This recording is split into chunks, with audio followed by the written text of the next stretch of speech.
Begin by placing MR EMG sensors on your subject's upper trapezius and lower trapezius muscles.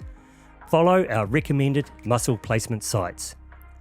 Take a picture of the muscle sensor placement for reference when referring back to analyse your data.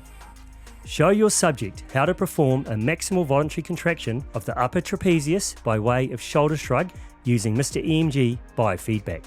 Now record your subject performing 3 maximal voluntary contractions of the upper trapezius muscles simultaneously. Ensure you take a picture of each activity so you have an image to match your data.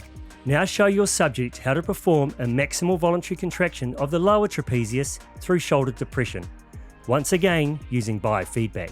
Now record your subject performing 3 maximal voluntary contractions of the lower trapezius muscles.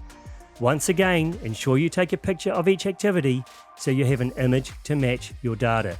Now record upper and lower trapezius muscle activity of your subject's natural walking gait. Compare this muscle activity during walking gait to their maximal voluntary contractions to assess if any hyperactivity is present in the trapezius muscles. Many research papers have evidenced the presence of upper trapezius muscle hyperactivity and its association with the development of musculoskeletal disorders of the upper back, neck and shoulders.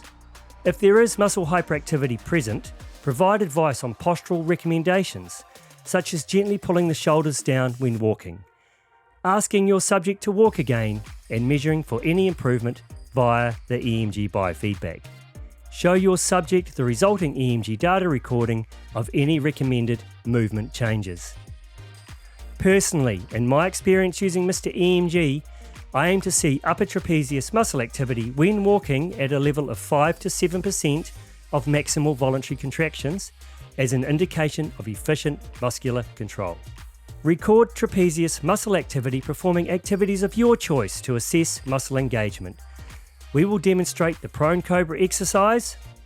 Now we will evaluate this subject's trapezius muscle activity using a computer, allowing them to use the biofeedback as a guide to encourage confidence in movement. We will complete our data gathering for this subject while performing other dynamic exercises using gym equipment. Here are some examples. The exercises you test are entirely up to you, the clinician, and what you would deem most appropriate for each subject based on their symptoms. To conclude the assessment, we recommend you sit down with your subject and analyse their data, identifying any muscle hyperactivity or inactivity during movements you feel is related to their symptoms.